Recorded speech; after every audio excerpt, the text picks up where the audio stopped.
बोले आज आम सप्तम श्रेणी गणित बहिर अभ्यास कार्य 8.6 चैप्टर करवा क्वेश्चन आंसर पूर्व आम चलन विषय सब पढ़ी बेसिक्स ना जहाँ सब नॉलेज दरकार ता विषय जानी आउ थे मुझे तुमको आउ टे जन दूसरी चलन क्या कहते आम प्रीवियस क्लास पढ़ी चलन था 3 प्रकार सड़क प्रतिलोमी आउ यौथ चलन सड़क चलन आम 8.5 सब क्लीयर कर देचे जब तुम डाउट हो कि तुम पुनर्बार जाकि देखिपर आज आम 8.6 चैप्टर क्या विषय पढ़ा ना प्रतिलोमी चलन विषय पढ़ा प्रतिलोमी चलन जो लिखा जाए तले दुईटा चिन्ह होती तुमको देखा जाऊँ ता अर्थ तुमको बुझे पार पूर्व तुम सड़क चलन जब दुईटा कि सिंबल विषय जानी तेल यहाँ तुम इजिली बुझीपार ता अर्थ जदि तुम जोड़े चलराशि आसूँ प्रतिलोमी चलन में प्रथमटा बढ़ी सेकेंडटा कमुव से प्रतिलोमी चलन हम कि प्रथमटा कमिक सेकेंडटा बढ़ो से प्रतिलोमी चलन अंतर्भुक्त हम प्रतिलोमी चलन सूत्र हूँ x1 y1 समान x2 y2 कि तुम जब न जापर तुमको सर्टकट उपाय कही x1 by y1 समान x2 by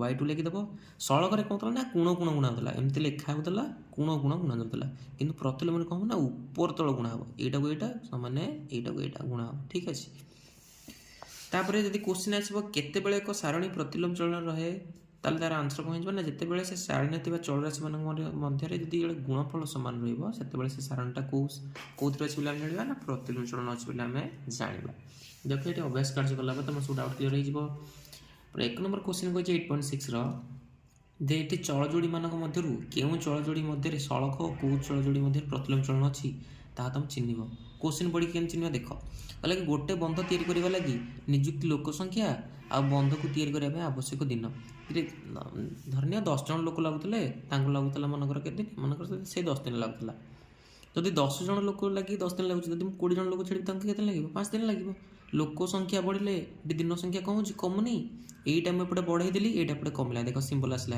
गोटे बढ़ला गोटे कमिला ताले कौ चलन अंतर्भुक्त हम प्रतिलोमी चलन अंतर्भुक्त हम ताले लिखिदेव प्रतिलोमी चलन खाली प्र लिखी सेकेंड क नंबर आसला गोटे पैकेट डाली परिमाण और से पैकेट ग्राम ये तुम 5 किया धर आइल मनकर 5 ग्राम डाली आना तार मान हो 50 टका दाम जदि 1 केजी डाली आने 100 टका पड़ो ताले ये कौन हो ना जदि आम परिमाणटा को एपटे बढ़ाऊँ तो दामटा बढ़ुच्छे दुईटा कि बढ़ुच्छे देख दुईटा कि उपरको गला दुईटा कि जब उपरको तीर चिन्ह है कौ चलन हो सड़क चलन ठीक अच्छे ये बाछिया कहे कौटा सड़क कौटा प्रतिलोमी ठीक अच्छे डाउट होनी तापर नेक्स्ट क्वेश्चन आसला जड़े स्कूटर चलाइले एक निर्दिष्ट दूरता को अतिक्रम करने समय स्कूटर बेग दूरता को अतिक्रम करने समय जिते जोर चलेब से कम समय लगे तो जब तुम बेग बढ़ेल है समय कम प्रतिलोमी चलन होगा गोटे बढ़ुच्छे गोटे कमुच नेक्स्ट देख कहला कि निर्दिष्ट खर्च कर गोटे बोझे भाग नौथुवा पिलामानकर संख्या और पिला मोछा देह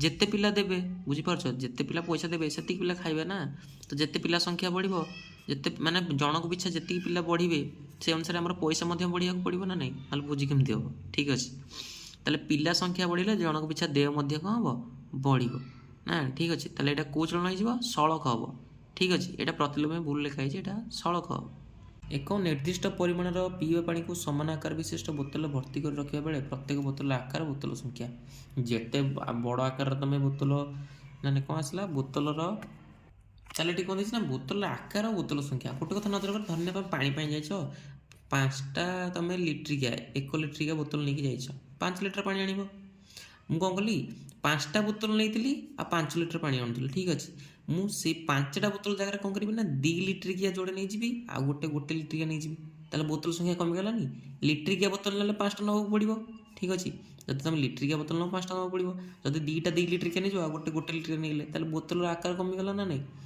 ये आमर बोतल सॉरी परिमाण जी आसला से आसला कि बोतल संख्या कमिगला आकार बढ़ले जदि आम लिट्रिकिया 5टा नौलु बोली छोट छोट होता से आम आकार बढ़े 2 लिट्रिका नहीं गलु ताले आकार बढ़ले आमर कौन हो ना बोतल संख्या कौन हो कमिज आग 5टा होता पछरे के 3टा है 5 लिट्रिकिया पानी आने हेले तुम लिट्रिका बोतल के नौ 5टा नौ से 5 लिटर पानी आने मुझे 2 लिट्रिका जोड़े नहीं जी आ गोटे लिट्रिका आमर के नहीं जी गोटे नहीं जी ताले टोटाल 5टा बोतल लगे ये 3टा बोतल लगे ताले कौन है ना जिते बड़े आकार बढ़ी से आमर कौन बोतल संख्या कमिज ताले सेटा कौ चलन हो प्रतिलोमी चलन ठीक अच्छे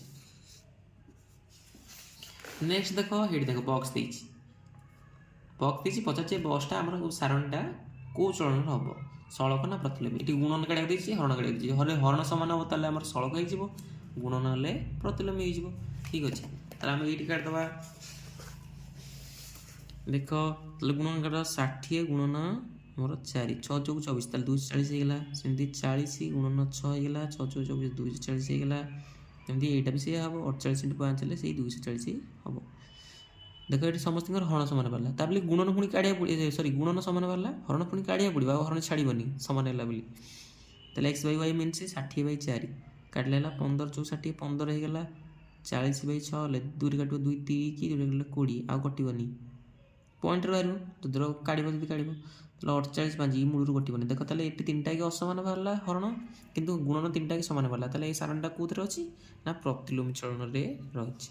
ଠିକ୍ ଅଛି, ଏ ସାରଣୀଟା ପ୍ରତିଲୋମୀ ଚଳନରେ ରହିଛି, ଗୁଣନ ସମାନ ହେଲା ନା। ନେକ୍ସଟ ଦେଖ ଦେଇଛି କ'ଣ ନା ଗୁଣନ ସେମିତି ହରଣ କାଢ଼ିବ। ଏଠି ଗୁଣନ କାଢ଼ିଦିଅ ଆଗେ 4 ଗୁଣନ 48, 4 × 32, 2 3, 4 ଚଉକୁ 16, 3 19। ତ ଦେଖ ମୁଁ ଏଠି ଗୁଣନ ହରଣ ଦୁଇଟାକିର ଆନ୍ସର କାଢ଼ି ଦେଇଛି। ଦେଖ ପ୍ରଥମେ ଏଠି ଯେଉଁ ଗୁଣନ ହେଲା ଦେଖ 152 ବାହାରିଲା, ଏଠି 432, ଏଠି 1200, ଏଠି 1728 ବାହାରିଲା। ଠିକ୍ ଅଛି, ଗୁଣିଲେ ହରିଲେ ଦେଖ କ'ଣ ହେଇଛି, ହରିଲେ ଦେଖ ଉଭୟ ସମସ୍ତଙ୍କ 4ଟା କି ବକ୍ସରେ 12 12 12 12 ବାହାରିଛି। ଯଦି ହରଣ ସମାନ ହେଲା ତାହେଲେ କେଉଁ ଚଳନ ହେଇଯିବ ନା ସେ ବକ୍ସଟା ବା ସାରଣୀଟା ସଳକ ଚଳନ ଅଛି ବୋଲି ଆମେ ଜାଣିବା। ଏଠି ଗୁଣନ ସମାନ ହେଲା ତାହେଲେ ପ୍ରତିଲୋମୀ ହେଲା, ଏଠି ହରଣ ସମାନ ହେଲା ସେଥିପାଇଁ ସଳକ ହେଲା। ନେକ୍ସଟ ଦେଖିବା, ନେକ୍ସଟ এই বক্সটা ଦେଖ ଏଥିରେ କେବଳ ଗୁଣନ ହିଁ ଦେଇଛି, ତାହେଲେ ଗୁଣନ ହିଁ ସମାନ ହେବ। ତ ମିନ୍ସ ପ୍ରତିଲୋମୀ ଏଠି ଜଣାପଡ଼ୁଛି, କାରଣ ଗୁଣନ ହିଁ କେବଳ ଦେଇଛି ନା, ହରଣ ତ ଦେଇନି ମୂଳରୁ।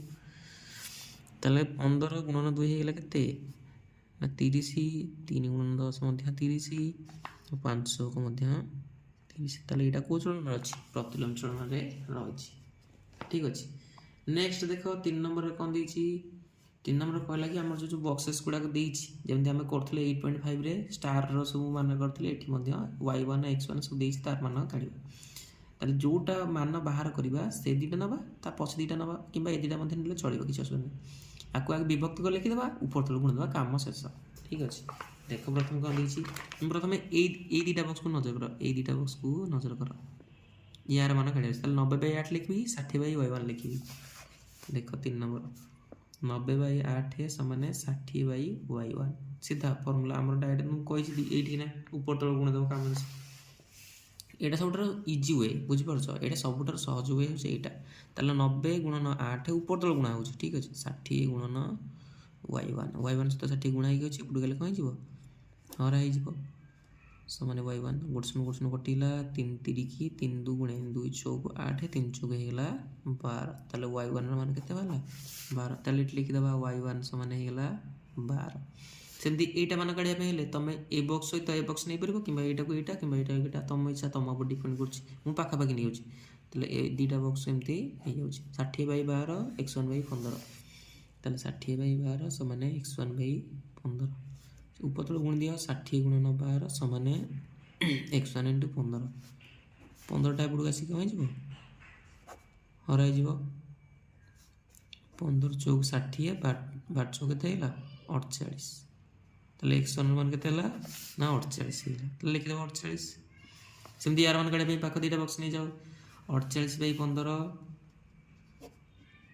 ସମାନେ 40/y2। ତାହେଲେ ଉପର ତଳ ଗୁଣ 48 ଗୁଣନ 15 ସମାନେ 40 ଗୁଣନ y2। 40ଟା ଏପଟେ କାଟିକି ହରିଦିଅ।